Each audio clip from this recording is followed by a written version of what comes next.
الرحیم.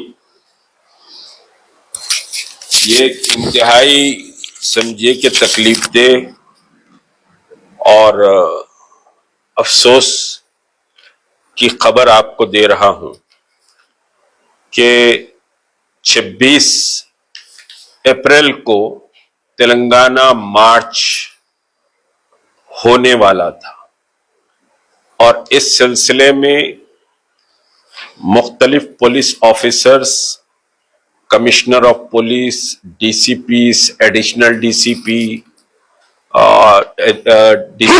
سی P traffic, additional commissioner of traffic commissioner, بہرحال مختلف عہدیداروں سے کوئی 5-6 بار میٹنگ ہوئی، اجلاس ہوا.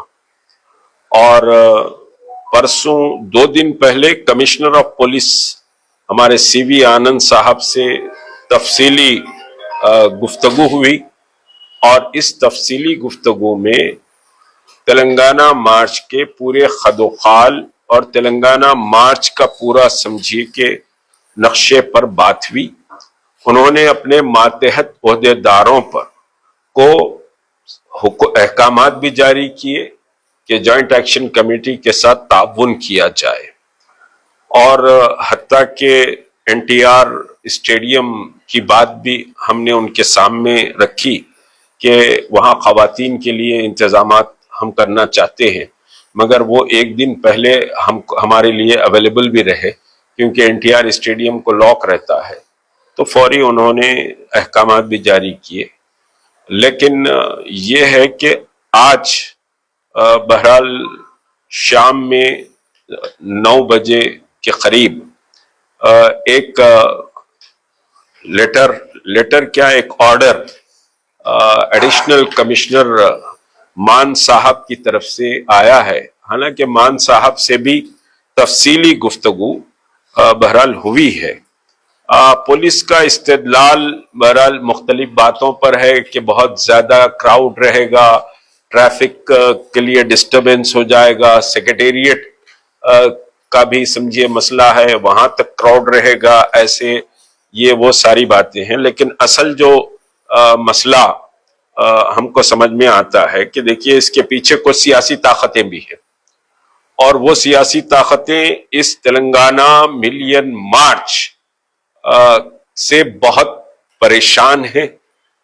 ان کا چین اور سکون اڑا ہوا ہے، اور مختلف حربے بھی استعمال کیے جا رہے ہیں کہ اس تلنگانہ مارچ کو ناکام کیسے کیا جائے.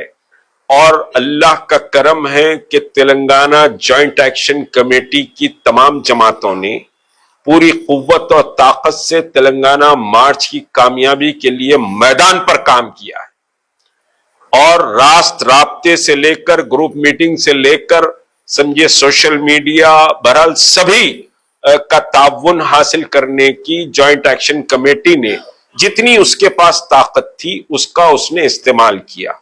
اور پھر اللہ تبارک و تعالیٰ کی مدد اور نصرت، اللہ کا جو بظاہر عوام کے دلوں میں تلنگانہ مارچ کے لیے جذبہ پیدا ہوا، وہ اللہ کی مدد و نصرت تھا. اور آج پورا تلنگانہ اس وقت 26 اپریل کو تلنگانہ مارچ پر نظریں ٹکائے ہوئے تھا کہ کب 26 آئے گی اور یہ سیاہ قانون کی واپسی کے لیے ہم ہندوستان کی تاریخ کا عظیم الشان احتجاج درج کرائیں گے. لیکن 9 بجے ایک آرڈر پولیس کا آیا جس میں مختلف نکات پر سمجھیے کہ بات ہوئی. یہاں وکلا صاحبان نے بھی اس کا تجزیہ کیا، مسعود صاحب، شکیل صاحب، پھر امجد اللہ خان صاحب بھی سمجھیے کہ صاحب اس پر بات کیے، عثمان محمد خان صاحب بھی، یہ جیک کے تمام ذمہ دار سمجھیے کہ کور کمیٹی کے ہیں، کچھ لوگ یہاں نہیں ہیں. بہرحال ڈاکٹر توفیق صاحب، یہ سارے اس پر کافی غور و خوض ہم نے کیا. اس آرڈر کے ملنے کے بعد ایک بات امت مسلمہ کے لیے بہت واضح سمجھیے کہ جوائنٹ ایکشن کمیٹی کے توسط سے کہہ رہا ہوں کہ نہ ہمارے قدم پیچھے ہٹیں گے، نہ ہم جھکیں گے.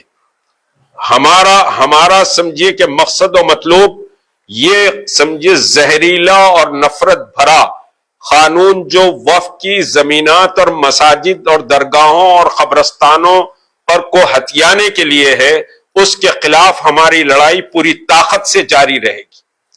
اس میں کوئی مایوس ہونے کی ضرورت نہیں ہے، نہ اس میں آپ کو دل چھوٹا کرنے کی ضرورت ہے۔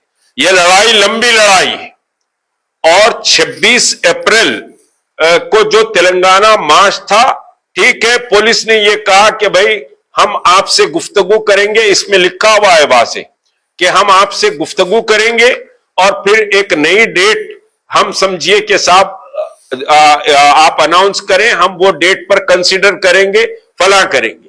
ہم آج پولیس ڈپارٹمنٹ کو جوائنٹ ایکشن کمیٹی یہ کہہ رہی ہے کہ نئی ڈیٹ آپ سمجھیے کہ صاحب 5 دن کے اندر ہم کو اطلاع کریں، اور 5 دن کے بعد ہم 29 اپریل کو جوائنٹ ایکشن کمیٹی بیٹھے گی اور نئی تاریخ کا اعلان کیا جائے گا۔ ہم اپنے قدم واپس لینے والے نہیں ہیں، نہ یہ جدوجہد رکنے والی ہے۔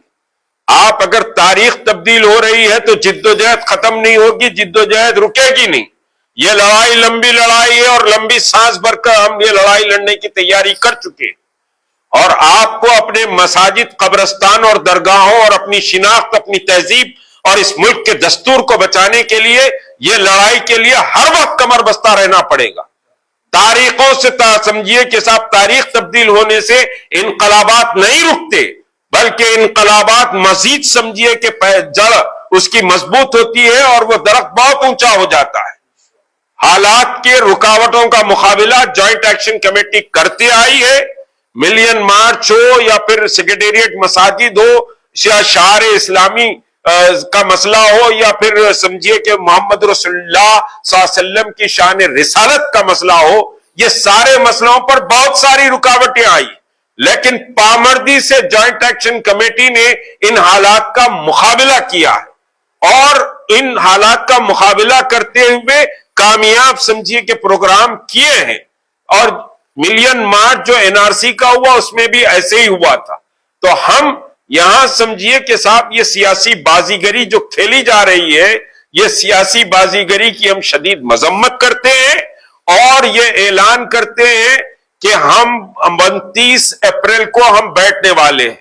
اس سے پہلے پولیس کے اعلیٰ عہدیداروں سے درخواست کرتے ہیں کہ وہ کوئی ہمیں تاریخ دے دیں، وہ تاریخ آپ دے دیں، اگر آپ نہیں دیے تو 29 کو ہم تاریخ کا اعلان کرنے والے۔ اور ایک بات یاد رکھیے، ہم امن اور سلامتی اور شانتی چاہتے ہیں۔ ہم بھی محسوس کرتے ہیں کہ پھلگامہ کشمیر میں جو واقعہ ہوا اس کی ہم شدید مذمت کرتے ہیں۔ اسلام میں دہشت گردی کی کوئی گنجائش نہیں، اسلام میں جہاد افضل ترین عبادت ہے، لیکن دہشت گردی کو محمد رسول اللہ نے رد کیا ہے۔ اب کسی کا نام پوچھ کر اگر قتل کیا گیا ہے، نام پوچھ کر اگر سمجھیے کہ وہاں پر لوگوں کی جانیں لی گئی ہیں، تو اسلام اس کی اجازت نہیں دیتا، ہم اس کی شدید مذمت کرتے ہیں۔ بلکہ جوائنٹ ایکشن کمیٹی ایک پروگرام اس مذمت پر کرے گی، ایک احتجاج بھی درج کرے گی، لیکن کینڈل لے کر عیسائیوں کے جیسا نہیں ناچے گی۔ یہ مسلمانوں کی تہذیب نہیں ہے کہ چراغ ہاتھ میں لے کر ناچیں یا بتیاں لے کر ناچیں۔ احتجاج درج کیا جائے، ضرور درج کیا جائے، ہم ہندوستانی ہیں، اور ہندوستان کی سولیڈیرٹی اور ہندوستان کی عزت اور وقار ہمارے لیے پریورٹی ہے، ضرور آواز اٹھانی چاہیے، جوائنٹ ایکشن کمیٹی بھی آواز اٹھائے گی اس مسئلے پر، لیکن ہم غیروں کی پیروی نہیں کریں گے۔ ہمارا انداز ڈیفرنٹ ہے، اور ہم ڈیفرنٹ انداز سے احتجاج درج کریں گے، مگر وفد کی یہ لڑائی جاری رہے گی، اور انشاءاللہ 29 کو جوائنٹ ایکشن کمیٹی بیٹھے گی اور تاریخ کا اعلان کرے گی۔ میں پوری امید رکھتا ہوں اضلاع کے شہر حیدرآباد، سکندرآباد، بلدہ کے جتنی تیاریاں لوگ کیے ہیں، وہ تیاریوں کو سمجھیے آپ جاری رکھیں، بلکہ اس میں اور سمجھیے کہ اضافہ کرنے کی کوشش کریں۔ انشاءاللہ یہ لڑائی جاری رہے گی، آپ کے قدم تاریخوں کے بدلنے سے نہیں رکیں گے، آپ کے قدم انشاءاللہ آئندہ تاریخ کو دھرنا چوک اندرا پارک پر جمع ہوں گے۔ شکریہ، خدا حافظ۔